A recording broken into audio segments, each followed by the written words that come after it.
जो योद्धा होता है, एक हाथ में तलवार और एक हाथ में ढाल, है ना। ढाल वो गोल गोल तवा जैसे लिए रहता है, उसे ढाल कहते हैं, है ना। जब युद्ध करता है तो एक हाथ से वार को रोकता है और दूसरे हाथ से शत्रुओं का क्या होता है, एक हाथ से वार करता है और एक हाथ से रोकता है। एक हाथ से शत्रुओं का नाश करता है और एक हाथ से शत्रुओं से रक्षा करता है। ऐसे होता है ना। कर्म रूपी शत्रु कौन? कर्म रूपी शत्रु हम पर वार कर रहे हैं, तो कैसे रोकें? और जो शत्रु आ गए हैं उन्हें उनका नाश कैसे करें? 7 तत्वों में संवर और निर्जरा यही काम करते हैं। 12 भावना, 10 धर्म, 5 महाव्रत, 5 समिति, 3 गुप्ती, ये आने वाले कर्मों को रोकते हैं। और 12 तप, 22 परिसह, ये कर्मों को झड़ाते हैं, यानी कर्मों का नाश करते हैं। क्या? कर्मों का नाश करते हैं। ज्यों सरोवर जल रुका सूखता, तपन पड़े भारी, संवर रोके कर्म निर्जरा है सोखनहारी। कर्म निर्जरा सोखनहारी। जो सूरज है वो पानी को सोख रहा है और नदियों का पानी आना बंद कर दिया, समुद्र भी सूख जाएगा, समुद्र भी सूख जाएगा। उदय भोग सविपाक समय पक जाए आम डाली। 12 भावना पढ़ते हो ना? अर्थ समझते हो कि केवल पढ़ते पढ़ते हो? बस माता जी ने कहा है 12 भावना पढ़नी चाहिए तो हम पढ़ लेते हैं। जब तक उसमें से भाव नहीं निकालोगे ना, तब तक उसका रस नहीं बनेगा। और जब तक रस नहीं बनेगा ना, तब तक वो हमारे आत्मा में घुलेगी नहीं। और जब तक वो हमारा भाव नहीं बनेगा ना, तब तक हमें आनंद नहीं आएगा। जैसे कोई फिल्मी गाना सुनते हो, आनंद आता नहीं आता? अरे बोलिए ना, आता है ना? हैं? और आनंद ना आए तो नहीं सुनोगे। वो गाना मुझे पसंद नहीं, वो गाना मुझे अच्छा नहीं लगता, वो मुझे ऐसा लगता है, नहीं सुनोगे। लेकिन जिसमें आपको रस आता है, जो आपकी सीधे डायरेक्ट आत्मा में पहुंचता है, आपको लगता नहीं ये सुनो, ये इसको ज़रूर सुनना है, ऐसा लगता है ना आपको। ऐसी 12 भावना है। आप धर्म मान के पढ़ तो लेते हैं मगर उसका रस नहीं निचोड़ पाते हैं। जितना रस आपके फिल्मी गानों में है, उससे कहीं ज़्यादा रस 12 भावना में है। क्या? यदि सच्चाई समझ में आ जाए तो उससे ज़्यादा रस 12 भावना पढ़ने में आने लगे। उदय भोग, जो कर्मों का उदय आया उसको भोग लिया। सविपाक समय, सविपाक, विपाक का मतलब फल देना, विपाक का मतलब फल देना। सविपाक, समय पर फल देना। जो कर्म जितने समय के लिए बंधा था और उसके समय आने पर वो निर्जरा हो गई, तो उसको कहते हैं सविपाक निर्जरा।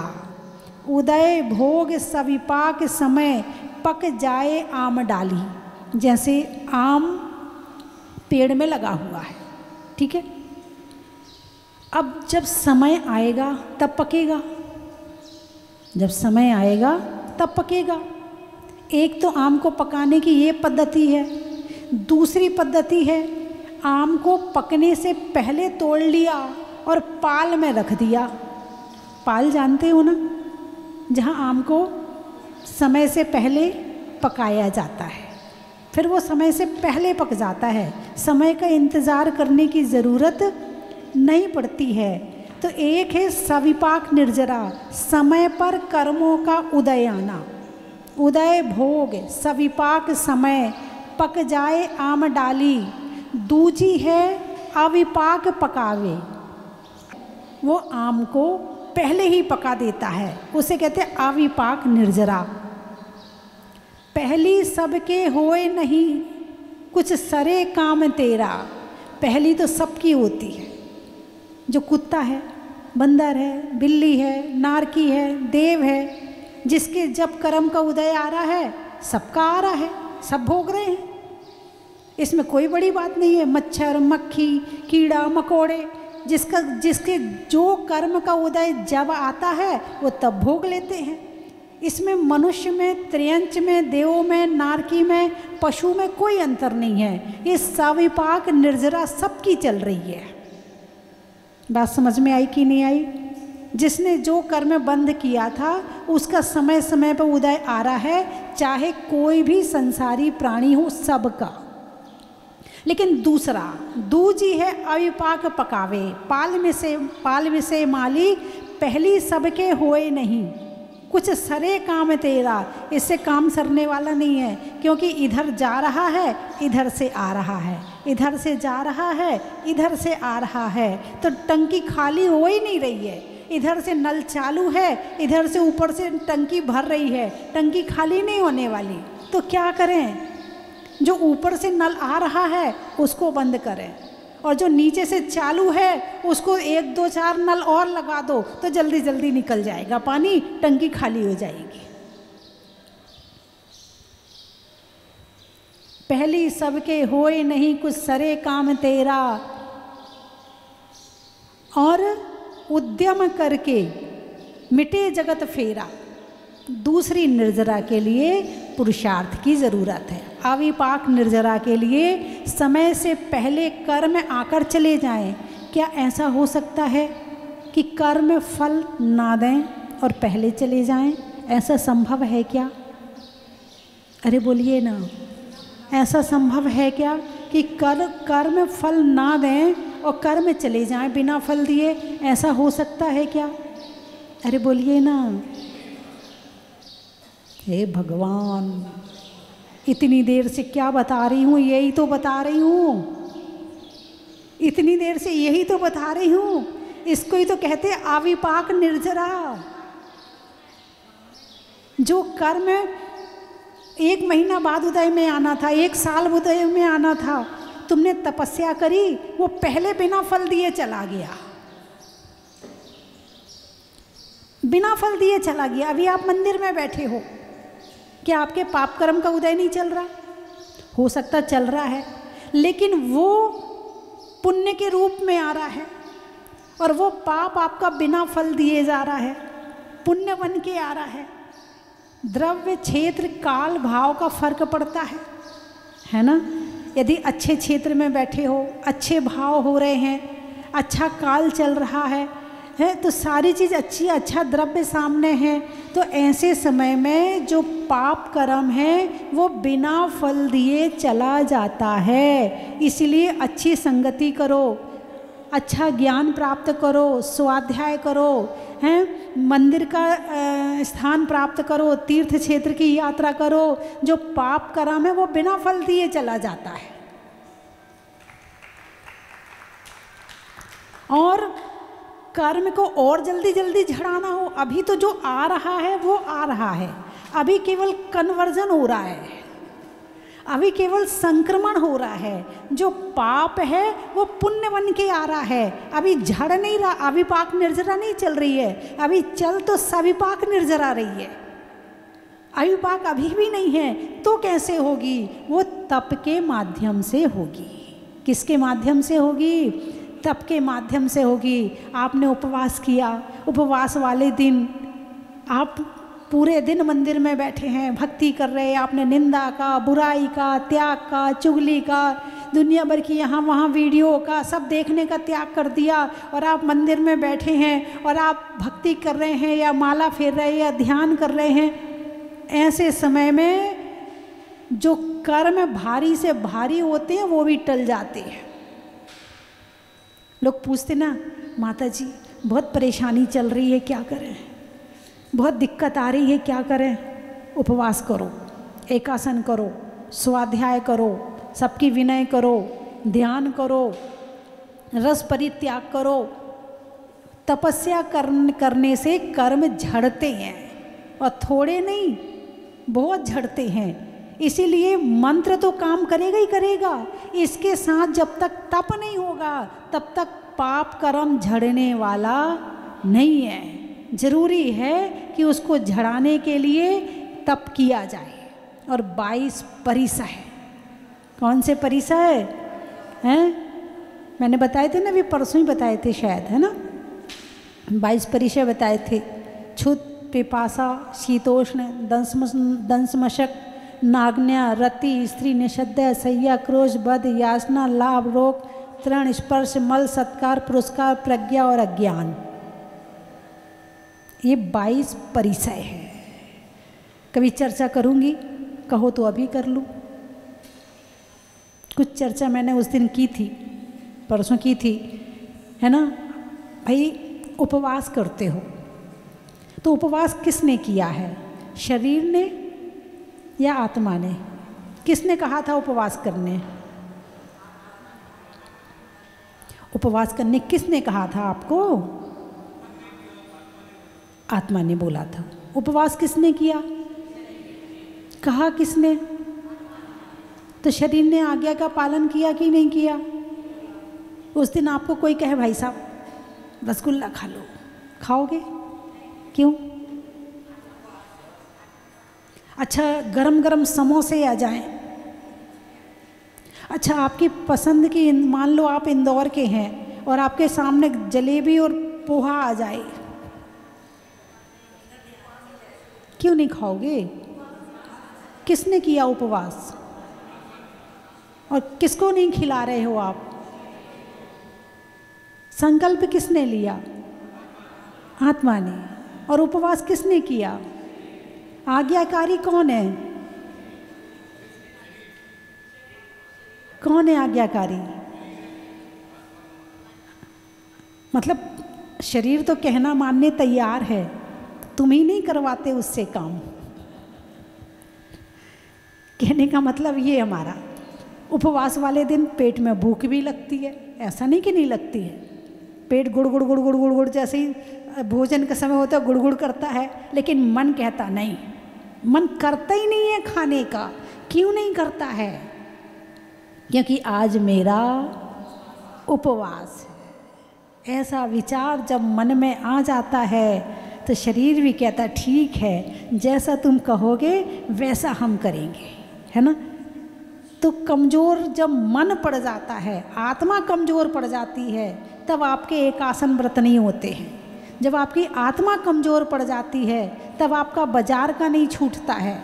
जब आपकी आत्मा कमज़ोर पड़ जाती है तब स्वाध्याय नहीं होता है। जब आपकी आत्मा कमज़ोर पड़ जाती है तब ध्यान नहीं होता है, रस परित्याग नहीं होता है। तो मजबूत किसको बनाना है? आत्मा को। आत्मा को मजबूत बनाना है ना।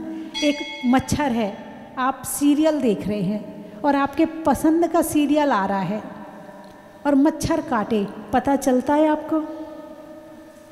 अरे बोलिए ना, हैं? बस वो खुजाए, जब मच्छर काटने के बाद जो खुजली सी होती है ना, तो यूँ देखते देखते यूँ खुजा लेते हैं, यूँ कर लेते हैं। ये नहीं देखते कि मच्छर ने काटा है, बस खुजा लेते हैं। इसका मतलब क्या हुआ? यदि आप अपना ध्यान कहीं और लगाएं तो ऐसा भी हो सकता कि मच्छर काटे और हमें पता ना चले। यही तो परिचय है। ऐसे तो इनको जीतना है।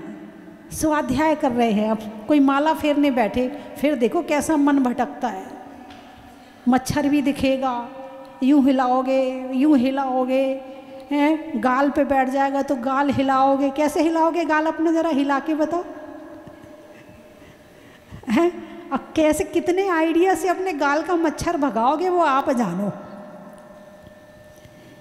लेकिन यदि आपका ध्यान नमो अरिहंताणम, अरिहंत भगवान को नमस्कार हो, नमो सिद्धाणम, सिद्ध भगवान को नमस्कार हो, नमो आयरियाणम, आचार्यों को नमस्कार हो, नमो वज्रायाणम, उपाध्यायों को नमस्कार हो, नमो लोय सर्वशाहणम, लोक में विराजमान सर्व साधुओं को नमस्कार हो।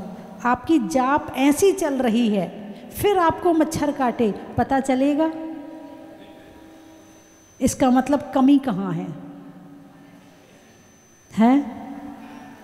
मन कमज़ोर है, संसार के कामों में तो बहुत होशियार है, बहुत होशियार है, कमज़ोर हो जाता है तो केवल आत्मा के काम में कमज़ोर हो जाता है। जागृत होती है, इसीलिए मंदिर रोज जाना चाहिए। तो मेरी बात आपकी समझ में आ गई? अरे बोलिए ना। तो जो कर्म हैं उन्हें यदि झड़ाना हो तो कैसे झड़ा सकते हैं? किसके पास? ज्योतिषी के पास जाके? किसी झाड़ फूक वाले के पास जाके? नहीं तो कहाँ, क्या करके? तपस्या करो, भक्ति करो, ध्यान करो, इससे कर्म झड़ेंगे। कहीं जाने की जरूरत है ही नहीं है। यदि आप अष्ट द्रव्य से पूजा करते हैं तो आपके ग्रह तो वैसे ही शांत रहेंगे। क्या भाई ज्योतिषी क्या कहेगा? सूरज को जल चढ़ाओ, यही कहेगा ना। लाल चीज़ दान करो, पीली चीज़ दान करो, सफ़ेद चीज़ दान करो, यही तो कहेगा ना। अष्टद्रव्य में क्या है? अक्षत वाइट कलर के, पुष्प पीले कलर के, जल चढ़ा ही रहे हैं। अभिषेक करो, अभिषेक करोगे तो जल अपने आप चढ़ रहा है। वो कहता सूरज को जल चढ़ाओ, हम कहते पीली प्रतिमा का अभिषेक कर लो। वो कहता है कि शनि को जल चढ़ाओ, हम कहते मुंशीनाथ भगवान का अभिषेक कर लो। कहीं जाने की ज़रूरत नहीं है। यदि आप अपने धर्म में पूरी भक्ति के साथ और सारे कार्य करते हैं तो आधे कर्म तो वैसे ही भाग जाएंगे, और आधे बचे हैं तो थोड़े सहन कर लेना और थोड़े आत्मा को मजबूत कर लेना। तो अविपाक निर्जरा, बिना फल दिए कर्मों को कैसे भगाएं, वो मैंने आज आपको बता दिए। अब आपको कहीं जाने की ज़रूरत नहीं है। और अच्छे से आपको पढ़ना है तो तत्वार्थ सूत्र का 9वां अध्याय पढ़ लेना। उसमें सारा वर्णन पूरे बहुत अच्छे से लिखा हुआ है, अर्थ सहित जो है। तो उसमें पढ़ लेना तत्वार्थ सूत्र का 9वां अध्याय कि कैसे होती है सविपाक निर्जरा, अविपाक निर्जरा क्या होता है। उसमें आपको सब खोल के अच्छे से वर्णन मिल जाएगा। और भगवान की भक्ति से जैसे विधान आदि होते हैं, जरूर बैठना चाहिए। यहाँ पर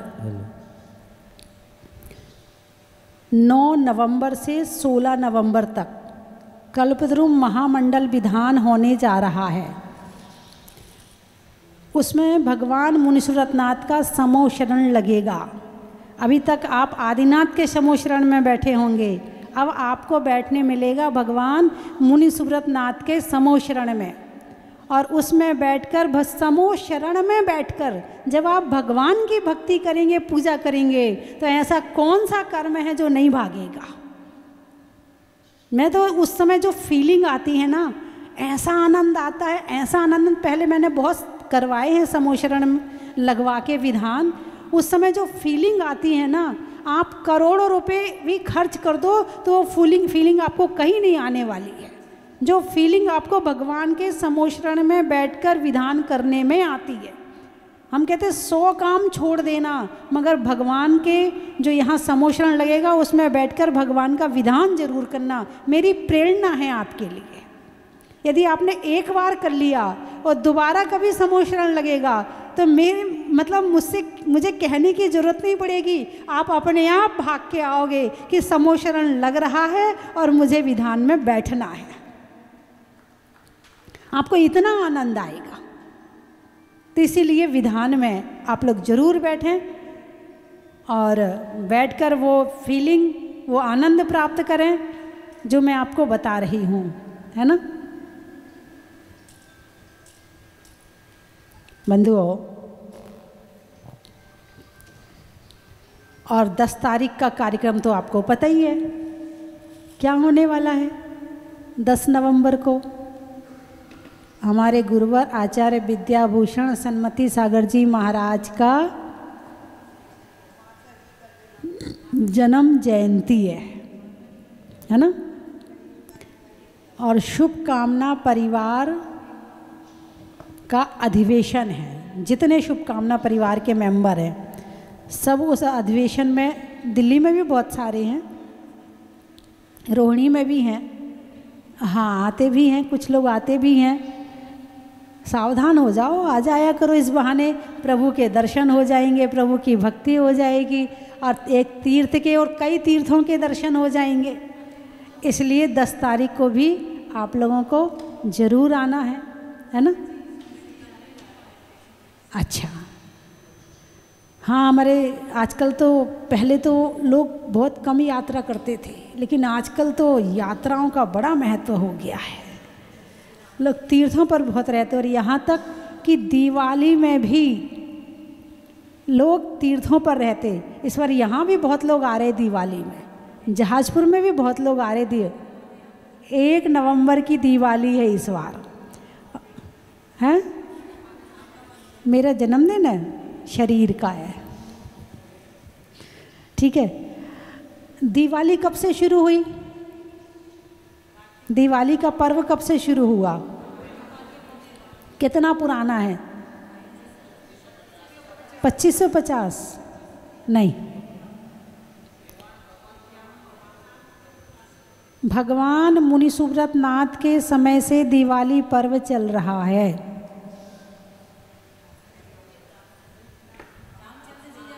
हाँ, भगवान मुनि सुव्रत नाथ के समय से दिवाली पर्व चल रहा है।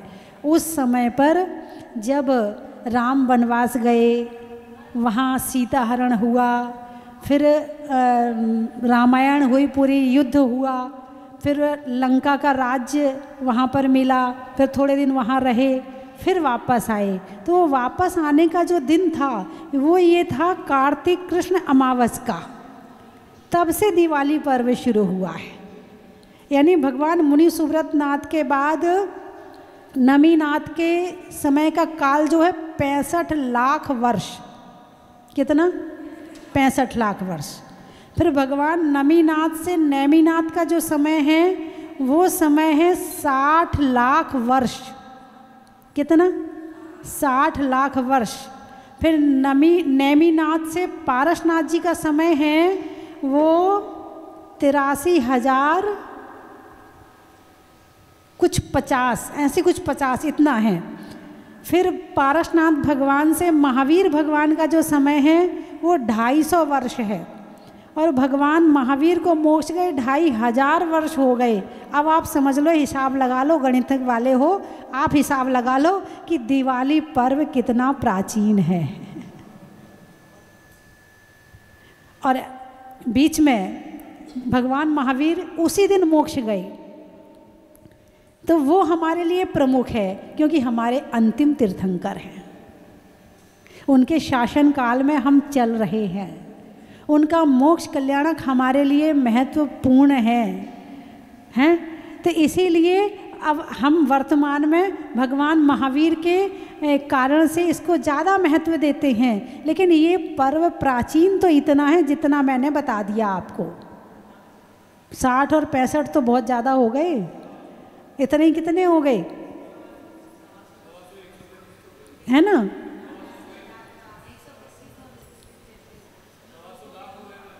सवा सौ लाख वर्ष हो गए, आसपास समझ लो कुछ, है ना, लगभग, है ना। 125 लाख वर्ष पुराना है ये दिवाली पर्व।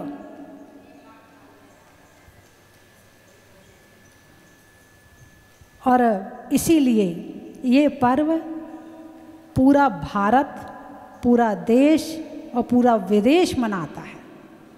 और इस पर्व पर जितनी मेहनत करते हैं, जितना खर्चा करते हैं, इतना खर्चा पूरे साल में किसी भी पर्व पर नहीं किया जाता है? अच्छा, सफाई कब होती है? भगवान महावीर ने क्या किया था? कर्मों की सफाई करी थी। हम क्या करते हैं?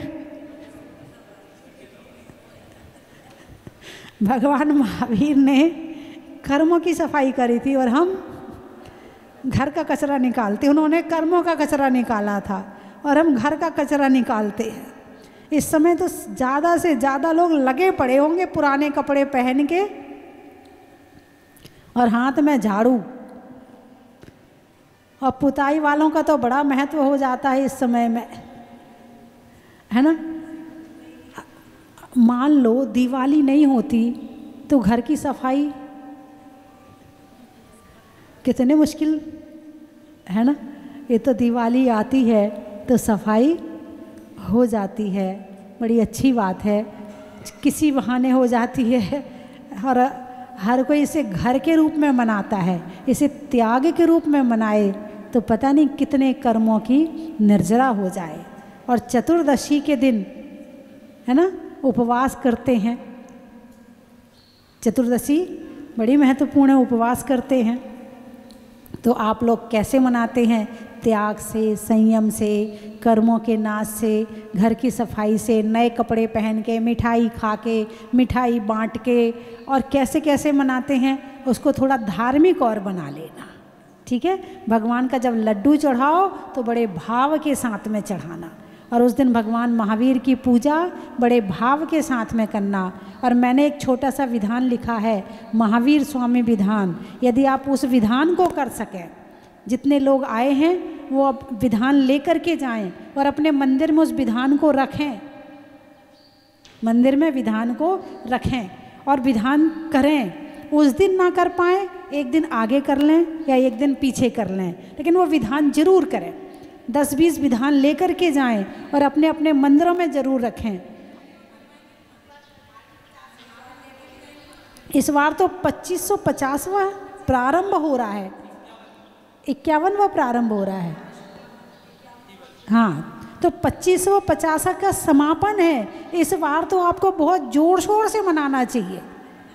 इस बार का जो 2550वां निर्वाण महोत्सव है, इसको तो आपको इतना ज़ोर से मनाना चाहिए, इतना ज़ोर से मनाना चाहिए कि सारी दुनिया को पता चल जाए कि 2500 वर्ष भगवान को मोक्ष गए हो गए। अपने घर के बाहर लिखवाएं, पंपलेट लगाएं, बैनर लगाएं, हैं, ध्वजा लगाएं, भगवान महावीर का फोटो लगाएं, उसके नीचे लिखवाएं कि 2550 वर्ष की हार्दिक शुभकामनाएं। सबके घर में लिखा जाना चाहिए और वो साल भर लगा रही। अरे बोलिए ना, हाँ या ना। तो मेरी प्रेरणा आपके लिए है, जो जो कर लेगा तो मेरा आशीर्वाद है। और वो भगवान का भक्त तो है ही, करे तो भी है, नहीं करे तो भी है, करे तो बड़ा है, नहीं करे तो थोड़ा सा छोटा है ना। भोजन में खीर का, धनुष में तीर का, तीर्थंकरों में महावीर का, फूल में कली का, तपस्या में बाहुबली का, और पर्वों में दीपावली का, अनाज में दाने का, इनाम में पाने का, और दीपावली को अहिंसक रूप से मनाने का, बीज में बोने का, कमरे में कोने का, और दीपावली में पटाखे नहीं चलाने का। अपने अपने बच्चों को समझाएं कि बेटा पटाखा नहीं चलाते हैं। उस समय वहाँ कितने सारे जीव जंतु होते हैं, चींटी आदि होती है, वो मर जाते हैं। और जितने पेड़ों पर चिड़िया और कबूतर आदि जो भी जीव जंतु होते हैं, वो आवाज़ से घबराते हैं और उनकी हार्ट बीट बढ़ जाती है, उनको कई बीमारियां हो जाती हैं, धुएं से अनेक तरह की बीमारियां हो जाती हैं। और जो आसपास में बीमार लोग होते हैं उन्हें इस पटाखे से बहुत दिक्कत होती है, और जिनको अस्थमा आदि की प्रॉब्लम होती है, इस दिवाली के त्यौहार में उन्हें बहुत परेशानी होती है। तो एक पटाखे की आवाज़ आपके कान में गई और आपको खुशी मिली, लेकिन कितने लोगों को कष्ट हुआ, क्या आपने ये नहीं देखा? यदि वास्तव में सबको अपने जैसा समझते हो, सबके कष्ट को अपने जैसा समझते हो, तो दिवाली पर्व पर या किसी भी समय पर पटाखे नहीं चलाना चाहिए। हाँ बेटे, हाथ उठाओ। आप लोग कौन कौन है जो नहीं चलाएंगे? अरे वाह, छोटे बच्चे ने हाथ उठाया है, एक बार ताली बजाओ उस बच्चे के लिए। वो छोटा बच्चा ने त्याग किया कि पटाखा नहीं चलाएंगे। यदि बच्चों को समझाया जाए तो बच्चे समझते हैं। बेटे तू चलाएगा, नहीं चलाएगा, हाथ उठा ले। फिर मेरी बात समझ में तो आई ना। किसी को कष्ट, अच्छा क्यों नहीं, अच्छा चलो किसी को कष्ट हो गया तो हमें क्या दिक्कत, उसको हो रहा है हो जाए, ऐसे भाव आ सकते। हम तो चलाएंगे, हमें तो खुशी मिलती इससे, हम तो चलाएंगे। यदि हम किसी को कष्ट देंगे तो बदले में हमें क्या मिलेगा? तो जो कष्ट पाना चाहता है वो चलाए, जो नहीं पाना चाहता है वो ना चलाए।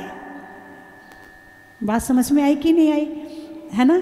तो अपन क्या कहते हैं, भगवान जाने अनजाने में, जब क्षमावाणी आती तो क्या कहते हैं, जाने अनजाने में ना जाने कितने बड़े बड़े पाप हो जाते हैं।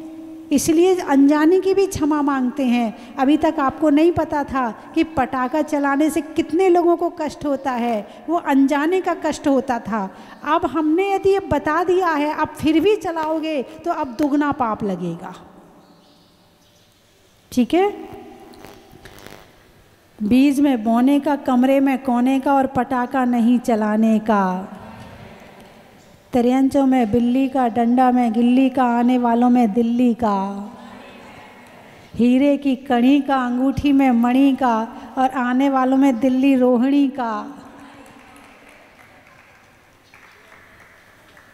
रसोई में आटा का, फूल में कांटा का, और आने वालों में रावत भाटा का।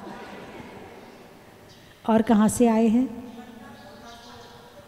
प्रतापपुर। गाने में सुर का, नृत्य में नूपुर का, आने वालों में प्रतापपुर का।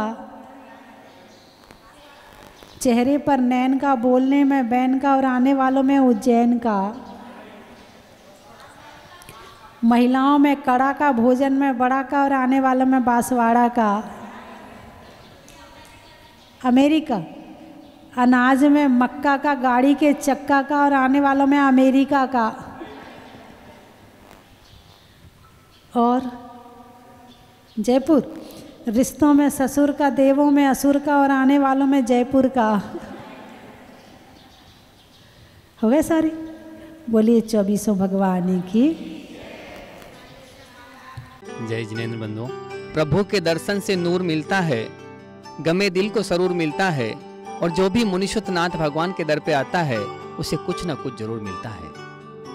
बंधुओं, स्वस्ति धाम जहाजपुर की पावन धरा पर प्रथम बार मुनीश्वरनाथ भगवान की छत्र छाया में परम पूजनीय भारत गौरव गुरु मां गणियारी का स्वस्ति भूषण माता जी के सत्संग पावन सानिध्य में आने वाले अष्टानिका पर्व 9 नवंबर 2024 से 16 नवंबर 2024 तक एक भव्याति भव्य कल्पद्रुम महामंडल विधान का आयोजन होने जा रहा है, जिसमें बैठ करके आप साथी से पुण्य का अर्जन कर सकते हैं। पूजा में बैठने की जोड़े की न्योछावर राशि है 11,000 रुपये। आप अपनी सूचना स्वस्ति धाम पर दे सकते हैं आने वाली 30 तारीख तक। साथ ही इसी दौरान आने वाली 10 नवंबर को परम पूजनीय भारत गौरव गुरु मां गणियारी का स्वस्ति भूषण माता जी का जो 29वां मंगलमय वर्षा योग चल रहा है उसका समापन होगा। उस दिन पूज्य माता जी के पूरे संघ की पिच्छिका परिवर्तन का कार्यक्रम है। साथ ही पूज्य माता जी की मंगल में प्रेरणा से पूरे भारतवर्ष में संचालित शुभकामना परिवार का राष्ट्रीय अधिवेशन भी होगा और चातुर्मास कलशों का वितरण भी होगा और पारस चैनल पे भी इस पूरे कार्यक्रम का सीधा प्रसारण होगा। मैं चाहता हूं आप यहां पधारें। जिन जिन भक्तों ने कलश लिए हैं वो तो आए ही सही, साथ ही पूज्य माता जी का जो पिछी परिवर्तन होने जा रहा है उस कार्यक्रम में अपनी भागीदारी सुनिश्चित करें। दोपहर में 12 बजे से कार्यक्रम प्रारंभ होगा। ये जाना है मन में है ये धारणा, चलो स्वस्ति धाम, चलो स्वस्ति धाम, आओ स्वस्ति धाम, चलो स्वस्ति धाम।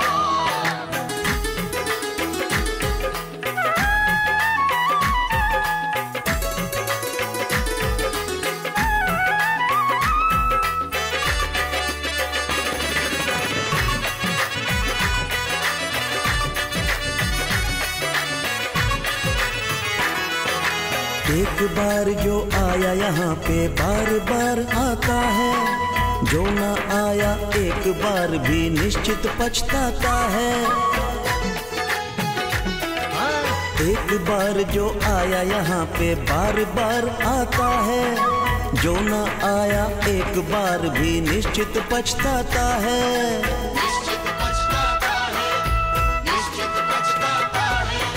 साधु संतों का भी रोज ही हो, साधु संतों का भी रोज ही होता यहाँ पधारना। स्वस्ति धाम मुझे जाना है, मन में है ये धारणा। स्वस्ति धाम मुझे जाना है, मन में है ये धारणा। 20वें तीर्थंकर की मूरत हो, 20वें तीर्थंकर की मूरत को मन भर के निहारना। चलो स्वस्ति धाम, चलो स्वस्ति धाम, आओ स्वस्ति धाम, चलो स्वस्ति धाम।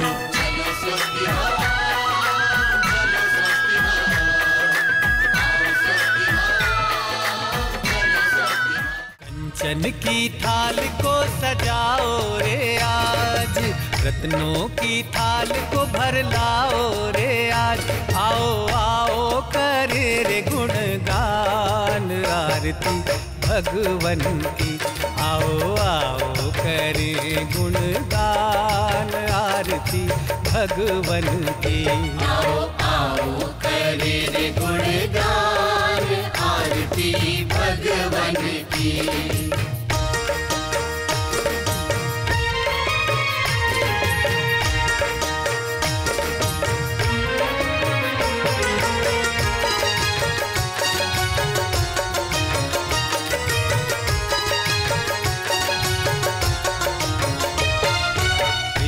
सुमित्र के राज दुलारे, माँ पद्मा जी के नैनों के तारे।